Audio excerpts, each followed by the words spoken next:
Assalamualaikum warahmatullahi wabarakatuh dan salam sejahtera saya ucapkan kepada Tuan Haji Salman bin Haji Salim, pensyarah lukisan kehijraan Seksyen 2 DAC 11703 dan rakan-rakan sekalian. Dalam pembentangan ini, kumpulan kami akan membentangkan tentang projek perkumpulan kami iaitu projek Rumah Banglo Satu Tingkat. Jadi, tanpa membuang masa lagi, mari kita mulakan. Saya Nur Balkis binti Nasaruddin ingin menerangkan tentang pengenalan dan objektif bagi kumpulan projek kami. Yang pertama adalah pengenalan. Seperti yang kita sedia maklum bahawa sebelum sebarang pembinaan dilakukan, kita memerlukan perancangan terlebih dahulu. Tetapi ini tidak dapat dilaksanakan jika seseorang jurutera yang ingin merancang pembinaan tidak tahu spesifikasi bangunan yang ingin dibina olehnya secara tepat. Ini bermakna kita harus menyediakan pelan bangunan yang menunjukkan ukuran, bentuk dan bahan secara terperinci bagi membolehkan jurutera merancang pembinaan dengan baik. Kumpulan kami menghasilkan laporan ini bagi menerangkan draft yang kami bina bagi membolehkan kumpulan kami mengetahui apakah yang akan dilakukan oleh arkitek bagi menyiapkan sebuah draft atau plan pembinaan. Seterusnya, saya akan menerangkan tentang objektif-objektif yang terdapat dalam penghasilan projek ini. Yang pertama adalah objektif membina rumah. Untuk objektif membina rumah, kita dapat memberikan keperluan asas yang mencukupi dan meningkatkan pemilik aset kepada golongan sasaran. Kedua, membantu kerajaan menyiapkan 2 juta rumah baharu yang diperlukan setiap tahun dari 2017 hingga 2021. Yang ketiga, memberikan sumbangan yang signifikan kepada peningkatan gaya hidup dan pembangunan sosioekonomi. Yang keempat, menyediakan persekitaran hidup aktif yang boleh mempengaruhi dan membentuk perilaku dan produktif. Yang kelima adalah membantu membangunkan kontraktor bumi putra yang layak. Yang kedua adalah objektif kita membuat laporan. Yang pertama, memberikan penerangan khusus berkenaan dengan rumah yang ingin dibina. Yang kedua adalah menerangkan dengan lebih terperinci berkenaan dengan bahan yang digunakan untuk membina rumah. Yang ketiga, mengumpulkan segala maklumat yang berkenaan dengan pembinaan rumah. Dan seterusnya adalah objektif menggunakan perisian AutoCAD. Yang pertama, menjimatkan masa untuk melakar pelan. Yang kedua, mengurangkan penggunaan kertas. Yang ketiga, menjimatkan kos pembelian barang-barang untuk melukis pelan dan sebagainya. Yang keempat, mendapatkan pengukuran yang lebih tepat. Terakhir adalah objektif pengiraan kos. Yang pertama, mendapat jumlah sebenar kos yang diperlukan untuk membina rumah. Yang kedua, mengelakkan pemaziran. Bagi lokasi pembinaan, kami telah memilih negeri Johor sebagai tapak pembinaan rumah kami yang terletak di daerah Tangkak dan Mukim Bukit Gambir. Keluasan lot tapak pembinaan rumah kami ialah 1 ekar yang berharga RM315,000. Antara faktor kami memilih kawasan ini, yang pertama ialah jarak antara sekolah ke tapak rumah kami hanya 2 km dan stesen minyak yang terdiri daripada Petronas dan Shell jaraknya hanya 3 km. Di kawasan tapak rumah kami juga terdapat taman permainan dan taman rekreasi yang sesuai untuk beriadah pada waktu pagi dan petang. Seterusnya, Dewan Serbaguna juga terletak kira-kira 3 km dari tapak rumah kami. Di tapak rumah kami juga tidak jauh daripada kedai-kedai dan pasar raya seperti Mr. DIY, Pasar Raya Econsave, kedai telefon dan sebagainya. Seterusnya, jarak antara tapak rumah kami ke Bandar Universiti Pagoh yang terdiri daripada UTHM, UIA dan juga Politeknik hanya 17 km sahaja. Ciri-ciri umum keseluruhan: jenis rumah banglo satu tingkat, luas lantai 87.5 meter persegi atau 287.07 feet, mempunyai 8 pintu, 14 tingkap dan 9 ruangan yang terdiri daripada 3 bilik tidur, 1 dapur, 1 ruang makan, 1 ruang tamu, 2 bilik air dan 1 anjung kereta. Bagi ruang tamu, keluasannya ialah 15.23 meter persegi, mempunyai 2 sofa, 2 pintu, 1 meja, 2 tingkap, 1 kipas dan 4 lampu. Bilik tidur utama, keluasannya ialah 15.75 meter persegi, mempunyai 1 katil, 2 pintu, 3 tingkap, 1 penyaman udara, 3 lampu dan 1 almari. Bagi bilik tidur kedua dan bilik tidur ketiga, ciri-cirinya adalah sama, iaitu keluasannya 10.5 meter persegi, mempunyai 1 katil, 1 pintu, 2 tingkap, 1 kipas, 2 lampu dan 1 almari. Dapur keluasannya ialah 7.88 meter persegi, mempunyai 2 sinki, 1 pintu, 2 tingkap, 1 kipas exhaust asap, 1 kipas, 3 lampu dan 1 set kabinet. Bagi ruang makan, keluasannya ialah 7.35 meter persegi, mempunyai 1 meja, 2 tingkap, 2 lampu dan 1 kipas. Bilik air pertama terletak di bilik tidur utama dan bilik air kedua terletak di ruangan lega dan mempunyai ciri-ciri yang sama, iaitu keluasannya 3 meter persegi, mempunyai 1 sinki, 1 tingkap dan juga 1 lampu. Bagi anjung kereta, keluasannya ialah 14 meter persegi, mempunyai 2 pintu dan 1 lampu. Bagi bahan-bahan pembinaan pula, bahan asas yang kami gunakan adalah seperti batu bata. Jenis batu bata yang kami gunakan ialah batu merah. Batu merah ini mempunyai ketahanan yang lama dan juga harganya juga sangat berpatutan.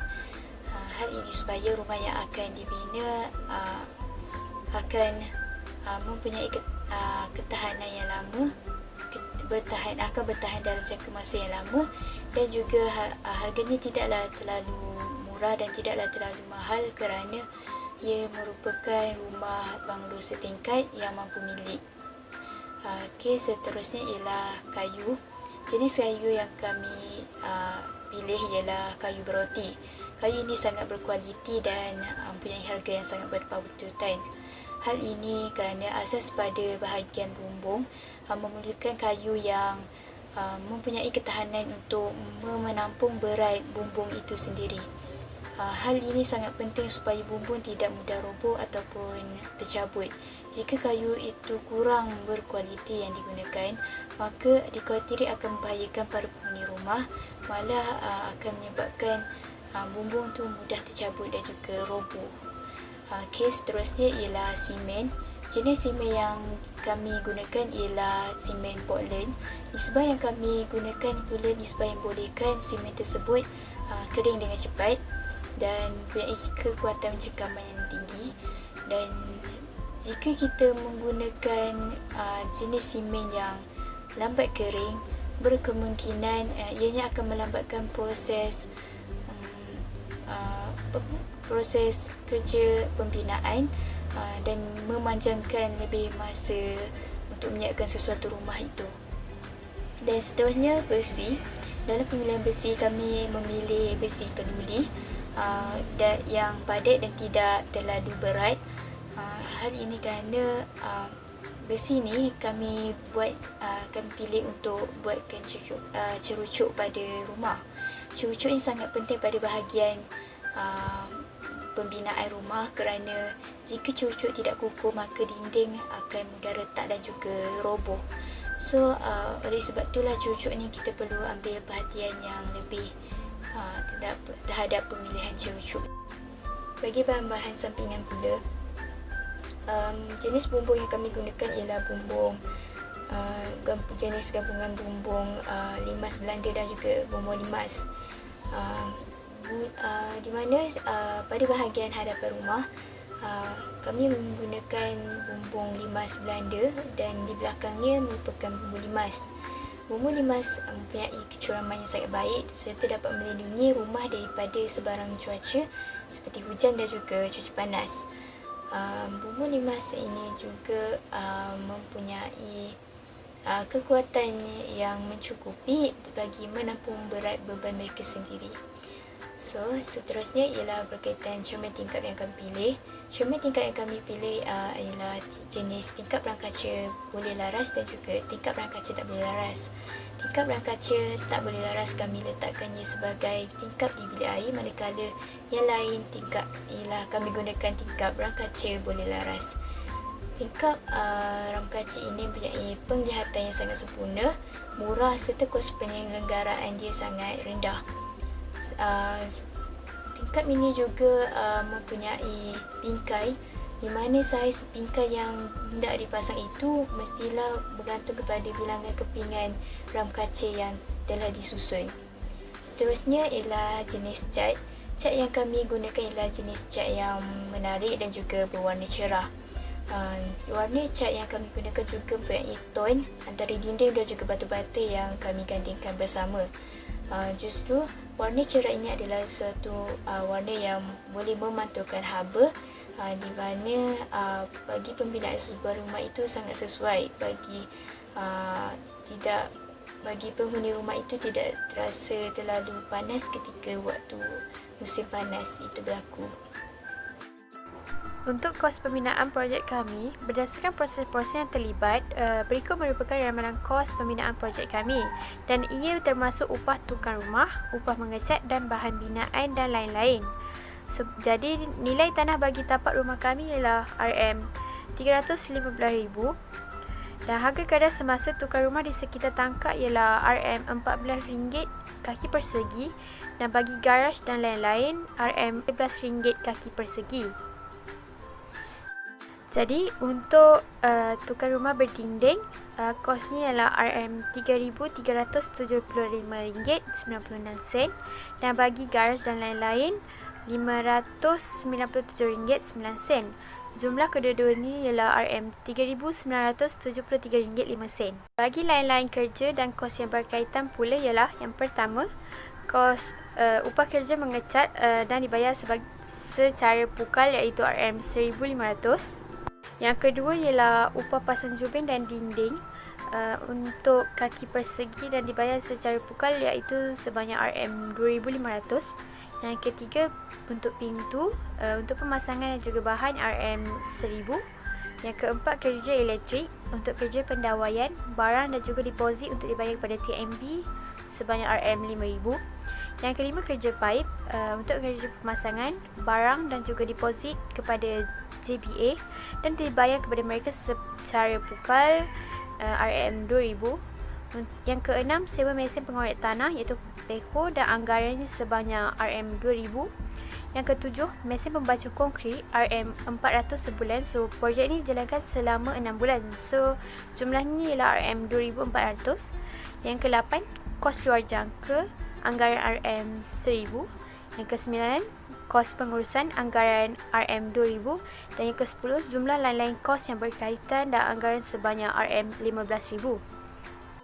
Ringkasan anggaran kos bagi rumah banglo satu tingkat ini ialah kos bahan binaan sama dengan RM35,000, kos upah tukang rumah atau pekerja RM36,900. Jadi jumlah keseluruhan kos rumah ini ialah RM35,000 dicampurkan dengan RM36,900 dicampurkan dengan RM15,000 dicampurkan dengan RM3,973.5 dan dicampurkan dengan nilai tanah iaitu RM315,000 dan jumlahnya ialah RM405,873.5. Seterusnya, saya, Muhammad Azrin bin Muhammad Azmi akan membentangkan tentang kesimpulan kepada projek berkumpulan ini. Kesimpulannya, rumah yang kumpulan kami terhasilkan adalah sebuah rumah banglo satu tingkat bajet dengan 3 bilik tidur, 2 bilik air, 1 ruang tamu, 1 ruang makan, 1 dapur dan 1 anjung kereta yang berkonsepkan ala-ala mewah dan moden. Melalui projek berkumpulan ini, kumpulan kami dapat menjelaskan tentang kegunaan dan kelebihan yang terdapat pada lukisan kejuruteraan. Lukisan kejuruteraan secara keseluruhannya adalah bahasa grafik yang diguna pakai dalam mereka bentuk dan membina sesuatu bangunan atau produk yang mempunyai nilai yang unik. Lukisan merupakan satu alternatif yang digunakan dalam proses mereka bentuk untuk menggambarkan kajian dan idea dalam merancang plan-plan pembinaan seperti plan lantai, sesuatu bangunan ataupun rumah. Perisian lukisan membantukan komputer yang biasa digunakan dalam menghasilkan lukisan-lukisan tersebut adalah perisian AutoCAD. Selain itu, di dalam projek ini juga, kumpulan kami telah berjaya menghasilkan plan tapak, plan bumbung, pandangan sisi, pandangan hadapan, pandangan belakang rumah dan lukisan struktur bagi menunjukkan perincian rumah dengan menggunakan ilmu lukisan kejuruteraan dan perisian AutoCAD. Pada akhir projek berkumpulan ini, kami dapati bahawa segala yang telah kami pelajari dalam kursus ini sangat membantu dalam menyiapkan projek rumah banglo satu tingkat ini dengan sempurna dan berkualiti. Oleh itu, kami berharap agar melalui projek berkumpulan ini, lebih ramai jurutera yang berbakat dan kreatif akan lahir pada masa akan datang dan menerajui pembangunan lestari negara.